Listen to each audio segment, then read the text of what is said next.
Brad Jones is all smiles. The 96 champion on pole position for race 1, but the opposition are bound to make things difficult for him. Jim Richards hungry for his first championship win in the Volvo. Cameron McLean there as well. Then there are some fresh faces to the sport, eager to make a name for themselves. Trevor Schumack, who's normally on the other side of pit wall, has made a big impression throughout practice and qualifying.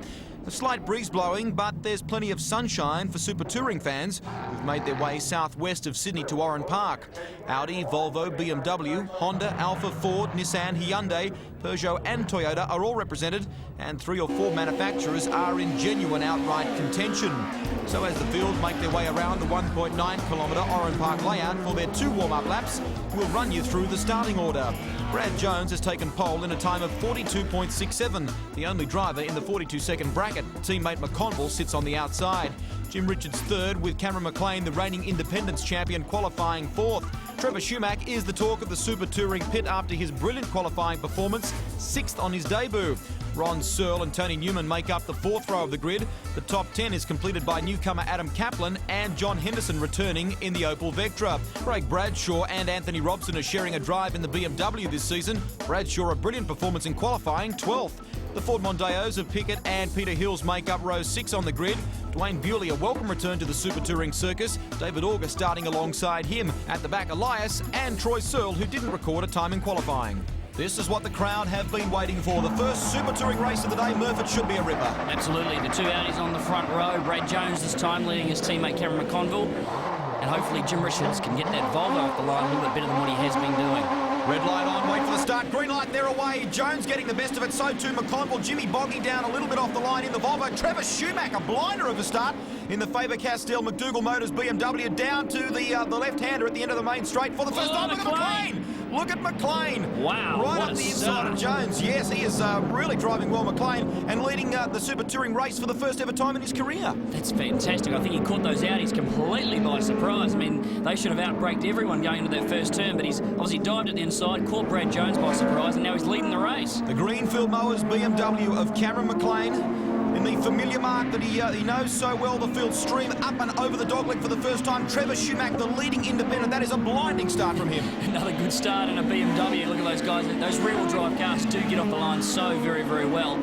And Brad Jones got a bit of work ahead of him now. Cameron McLean looks to be on fire. This BMW really has a good turn of speed. Look how far the gap is. Watch for Jones trying to dive down the inside here. He won't get close enough. But by gee, he made up some ground there, and a very different line being taken by those two. Yeah, well, Cameron's got to take a bit of a wider line. The Audi can get into the corner so very quick, straighten itself up, turn and get out with that forward, or the quattro system that it has, and it just fires out of that turn, whereas the BMW's got to take a bit of a different line to get a faster run through that turn. Riding now with Jim Richards in the office of the Volvo S40, up and over the dogleg, down into Recaro's speed line, back down to second gear. Watch the Volvo through here. I spent some time at this part of the circuit throughout qualifying. McConville hitting the wall. So how hard is McConville trying? And for the first time this season, he's playing catch-up. Black flag on display. You're riding with Mark Adderton now. Yes, in fact, word through from the pits. He's rolled forward slightly on the start, so he's been penalised. Well, it was pretty tough. I mean, we did see Mark just ever so slightly moving, so the stewards have obviously been watching back in the grid there and saw him do that. So a black flag left to be coming into the pits for a stop-go. How good is this drive from McLean at this stage? Out in front and just loving it, riding the curbs, really throwing the car right around. Under pressure, though, from the man who has really come to be very fond of Oran Park. Very happy memories here for Brad Jones. Well, the Audis have always been very quick here, and Brad has won a lot of races at Oran Park in those cars, so he's doing very well, and he'll be wanting to get back in front of Cameron as quick as possible. This is the Attitude Clothing Honda record of Mark Adderton into the pits. A drive-through penalty for him. This is a new system that's been introduced to Super Touring this year. A penalty for jumping the start, and by the time Murph he makes his way through the long pit lane here at Oran Park at 60 k's an hour, he's going to lose a whole heap of places. A lot of time. He'll be well back. I mean, doing the drive-through is going to cost him a good 20-25 seconds at least, so he's going to drop well back, and you got to make sure you don't go over that 60, otherwise another trip to the pits is definitely going to throw you back way down. Real shame too, because I was looking forward to the battle between he and Trevor Schumack in the Independence Cup. Of course, McLean, who's leading this race at the moment, is an Independence Cup competitor. Let's not forget that. He, of course, won the championship last year in the Independence category. This is the start, a replay of the start in the Greenfield Mowers BMW. He'll roll it forward very slightly, stops the car. You can see him leaning over to get the best possible look at the green light. He gets it. bolts out of the blocks, and a great start from him. Now watch him try and dive down the inside of Jones here. So late under brakes, the car gets a little shaky. Very into slow Jones. race. Look at that. It's not every day someone out brakes an Audi Quattro, I tell you.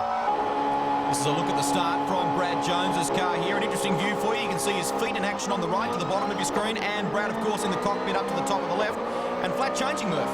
And flat changing, you can do these in sequential gear shift.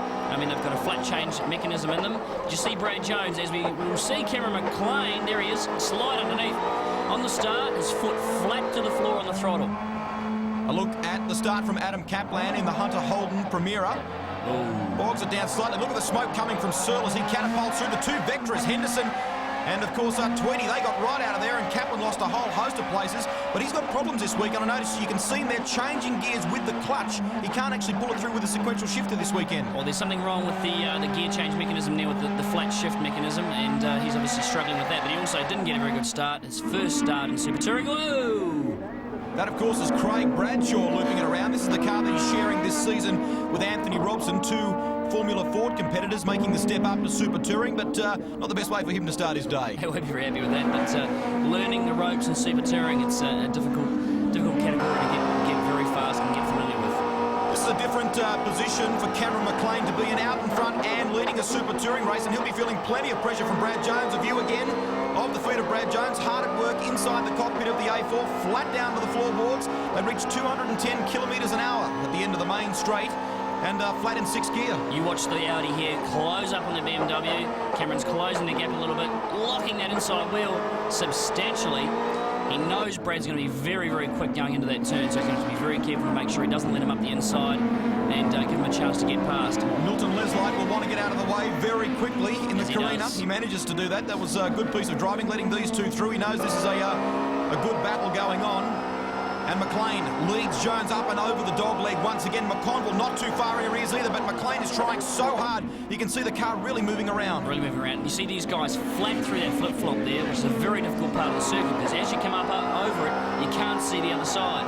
One little mistake and you end up in the grass heading for the wall. So it's a very tricky part of the circuit that's very exciting and quite fulfilling when you get it right. Look at Jones starting to close up on McLean now. Just set a very quick lap there. A moment ago we go on board with Ron Searle in the Phoenix Motorsport Toyota Camry. That's Bob Tweedy just in the foreground there. Searle having his first race of the championship, you may recall. He crashed in qualifying at Calder Park and wasn't able to contest the race. Look at him having a go here at Tweedy. Oh, but very close. Nice. No touching there, though, between the two of them. Oh, contact now, though. Spoke too soon, and Searle manages to gather it all up. Well collected. Very well collected. He went underneath there, Bob Tweedy. They sort of didn't give each other much room. Bit of a touch. The Toyota recovered nicely, and he'll be chasing Bob again to have another crack at him. Heading towards the dogleg in the big Toyota Camry, one of the biggest cars, in fact, in the championship. Very, very wide, that Camry. As we go back to the leading duo of Brad Jones, Cameron McLean still leading in car now. Cameron will see how hard he is working at the wheel of that BMW. Picture of perfect concentration. Cameron McLean in the mark that he knows so well. Won the Australian Sports Sedan Championship in 1995 in a BMW, then upgraded to the car that Tony Longhurst took to victory in the Australian Super Touring Championship, and back in a Bimmer again now. This is another look at that incident between Searle and Tweedy. Just sneaked up alongside there, and Tweedy moved over. He should have given Ron a little bit more room there. That's a little bit rough. He should have given him a bit of racing room. Ron was beside him, or halfway along beside him, and deserved a bit of racing room, but he didn't get it. Jones again trying that manoeuvre at the end of the main straight into the left-hander, trying to close the gap on McLean. McLean with the lights on. He wants the lap traffic to get very quickly out of his way. Look at him riding the curbs through that part of the circuit. Murphy consistently does it there, and Brad Jones avoids it. Well, he's making that track as wide as he possibly can, using every single bit of it to get through there as nice and smooth as he can and get out of the way. That's Troy Searle in the Roadchill Express BMW, the 1996 test car for the BMW team. Look at Jones trying to take a different line out of Ricaro's speed line. Again, we go on board with McLean, having a look down at the dashboard, checking all the instrumentation. Well, Cameron went straight down to the inside, going into the final corner there. He obviously thought Brad Jones was going to have a go underneath him as he got past Troy Searle there, and did a great job to hold him out. Look at him working away, opposite lock. That BMW is, though, going very, very well. And so it should do. It won 7 of the 16 races last year in the hands of Paul Morris, the champion. Back aboard with Ron Searle, and he's closed that gap again to Bob Tweedy. Tweedy getting very close to the wall out of Ricaro's speed line. Let's have a look at how much grunt the Camry has got. They reach about 210 k's an hour here, flat in 6th gear. And Sir looking to try and get back down the inside of him. Manages to do it. Same place as last time. Same place as last time. This time he's a bit closer. And this time he gives Bob Tweedy the rough end of the stick. So, second service goes to Ron Searle, and Bob Tweedy comes off second best. Paul Pickett now trying to fight his way through. Look at this. Oh, it's getting very close. Very close. Pickett up on the curbs. Hills and Elias have made their way through. On board with Peter Hills now, in fact, in the night racing Ford Mondeo. Good opportunity to see a driver at work with the open face helmet. And Peter's no slouch. He really proved that at Calder Park. Yeah, these guys are doing a great job. These cars now getting pretty old, and the Mondeo still, these guys driving very, very well and having a lot of fun at it. The team big supporters of Camp Quality, which is just terrific. Often get the kids out to the race circuits and take them for the rides in the Ford Mondeos. Tweedy now starting to apply a lot of pressure. Gets around Claude Elias and honing right in on the back of Paul Pickett. Pickett a big brake lock up from him, trying to shut the door on Tweedy, so he is obviously feeling the pressure. This battle is really shaping up to be a beauty. So too up the front of the field between Cameron McLean, your race leader, and Brad Jones. Stay with us. We'll check that out on the other side of this.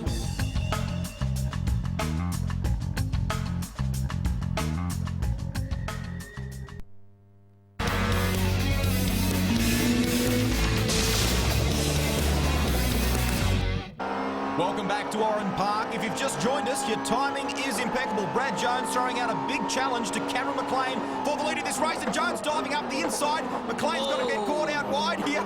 Look at Jones fighting with the wheel. He manages to barge his way past, so I suppose Brad Jones the baseball bat, Cameron McLean the ball, and given what happened in the first corner with McLean doing exactly the same thing to Jones as one apiece. Well, I think you could say that. That was a rough one. I think Cameron was definitely the one that came off second best, obviously losing that spot, but Brad Jones unbelievably late on that quattro and just got his way into that hole, forced it bigger than what it was, and got his way past. Don't rule out McLean getting very close to the wall. He knows that McConville's there. Look at him looking in the rear-view mirror, so under pressure again now. And Jones has managed to gallop away just a little bit by about a car length or two, down into the left-hander at the end of the straight. Look at McLean locking that BMW up. How hard is he trying? I tell you what, he's got some fantastic car control, that guy. Cameron is driving that thing exceptionally hard and doing a fantastic job at it as he catches up a little bit on Brad Jones now. Yeah, I think traffic a factor there. Looks like, yeah, Milton looks like he got in the way just a fraction on Brad Jones, so the gap did close up, and it's going to play a big factor in the coming few laps as they catch up to some more lap traffic. And they'll have to get out of the way pretty quick. These two are having a huge battle as they catch up to Tony Newman now in the 406 Peugeot. We'll see what happens here. He'll probably just move over on the straight and let them both by. Tremendous straight line speed from the Greenfield Mowers BMW, picking off the gears, now 6th gear. Look at it right on the rev limiter there, Murph. Absolutely timed it perfectly. They've got the gearing in that car absolutely to perfection. And it was right on the rev limiter, 8,500 revs as he went at the end of the straight into braking. So lap traffic a real factor. Oh, no. There's been contact there between McLean and Claude Elias. Looked like only a light touch. But that steering, there's a problem with the steering on the front of that car, I think. See those wheels going in all different directions. But, oh, how bad luck is that? We're just saying about the traffic becoming a factor. And we were hoping it wouldn't become that kind of factor. Now there's the touch between he and Claude Elias. Looked very light, not much in it. As we see Cameron McConville jump on the brakes trying to avoid all that, as did Jim Richards. Here's the other angle. He comes round the outside of the Hyundai. A touch there. Ugh. They're very, very close. It's a tough one to call. I mean, all fighting for the same bit of track. Obviously, Cameron is in the lead pack and deserves probably a bit more room than that. You can see him waving his arms, not happy. I don't blame him. Another angle again from the in-car.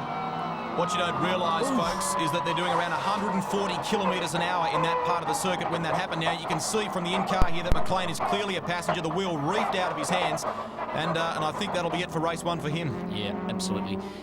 He's done a bit of damage to the steering, and here's the other view. Slow motion. Watch his hands on the steering. Watch the steering wheel. Yeah, look at that. Came straight off. He had no control, so it's obviously broken a steering arm or something in the suspension. How good is the drive from this guy? John Henderson, the Opel Vectra, currently running 4th outright and leading the Independence Cup. Can you believe that? Had a blinder of a start, has forced his way through the field and managed to get around Trevor Schumack, who held the early lead in the Independence Cup until we saw McLean fall by the wayside, and of course that drive-through penalty for Adderton. But at the front of the field, Brad Jones, your leader, and he's got a bit of a handicap now between himself and teammate Cameron McConville. Yeah, he has to be quite happy to hold that as station too, I'm sure, as we see Jim Richards, just a glimpse of him behind Cameron McConville, slicing through the traffic. You know, the traffic on a track like this is very, very difficult to judge, and you've got to be very careful. If you get a little bit offline, you can lose seconds on this around this place. And here we go, Cameron McConville now up behind Mark Adderton, who he'll be trying to put a lap on now, and who is obviously a long way back, as you just said before, after that drive-through penalty. This is a different scenario for McConville. It's only round 2 in the championship, obviously, but a very commanding performance at the Australian Grand Prix and at the first round at Calder. On board with Jimmy Richards in the Volvo S40, really late under brakes, making the most of this traffic, closing up on McConville, who's in second place in the Audi Quattro. Into the dip, around 140 kilometres an hour, third gear, moving up to fourth. And this is a good battle between he and Adderton. Pickett stuck in there as well. And watch for Jimmy, treading the eye of the needle, trying to make his way through. So Jimmy's nice and close now, heading towards the dogleg. Adderton will want to get out of there, and Richo has really got some speed. He certainly did. Adderton sort of held up Cameron a little bit there. He really had nowhere to go either, trying to pass them on Deo. So she was all action, people trying to pass everyone. And I think Cameron came off probably a little bit worse there than what he wanted. And the Volvo now climbing over the back of him. Watch Jimmy as they come down towards the end of the straight. He'll take a slightly different line to McConville. Look at him trying to dive up the inside there. Plenty of attitude from this beautiful Volvo S40. And he is just menacing the back of Cameron McConville at the moment. The stealth S40 with the lights on. Chasing second place, watching second and third in the first Super Touring race of the day for round 2 of the BOC Gases Australian Super Touring Championship. Brad Jones, your leader. So it's Audi, Volvo in third place, and currently in fourth, an Opel Vectra in the hands of John Henderson. That's an impressive effort, I tell you. John Henderson driving exceptionally well. He'll be absolutely rapt to find out where he is now, and to be in fourth spot.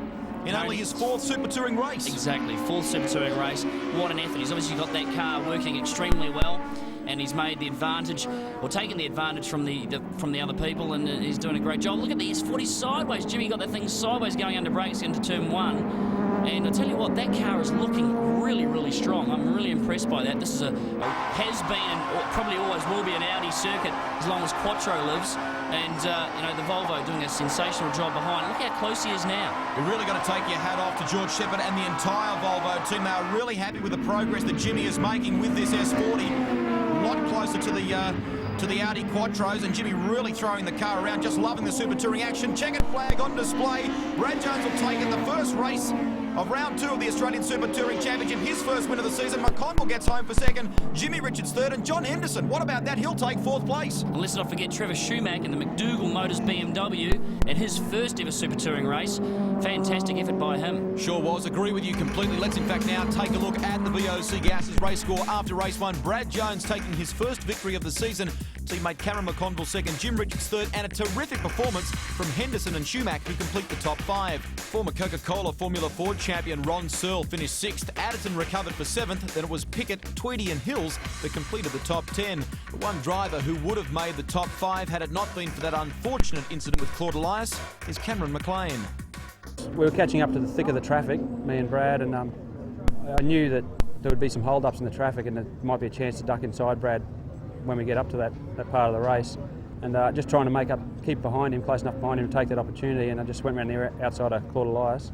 And I either went too tight, he came too wide, I'm not sure what happened, but we just touched, it was not a big touch.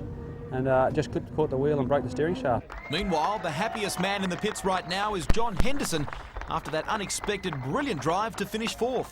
I've had plenty of problems over the weekend, just with setting the car up, and tyre choice like everyone, and it looks like we picked the right one, came up with the right result.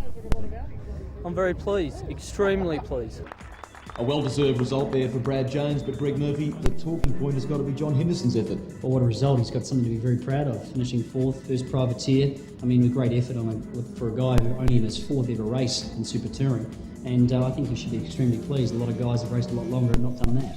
The Volvo team are working extraordinarily hard at refining that S40 package, but Jimmy was suffering a little bit of understeer coming onto and exiting the main straight. I think something that obviously they're working on, and on a circuit which is primarily suited to the Audis, certainly in the past it has been, I think the car showed excessive speed. It was very quick, and really a little bit difficult to pass around here. The straights aren't exactly very long, but I think they should be pretty pleased. And obviously his starts letting him down ever so slightly. If he can refine that, I think he'll be definitely someone to reckon with. Cameron McLean, of course, a great start to the championship for him in Melbourne, the reigning Independence Cup champion, but didn't get off to the best foot here today. Yeah, pretty disappointing really, lapping the back marker, coming up behind him, and obviously he didn't want to let Brad Jones get too far away from him, so he tried to make the move in a pretty precarious position, and the two touched and he ended up breaking the steering arm, so pretty disappointing because the Greenfield Mowers car going very, very well.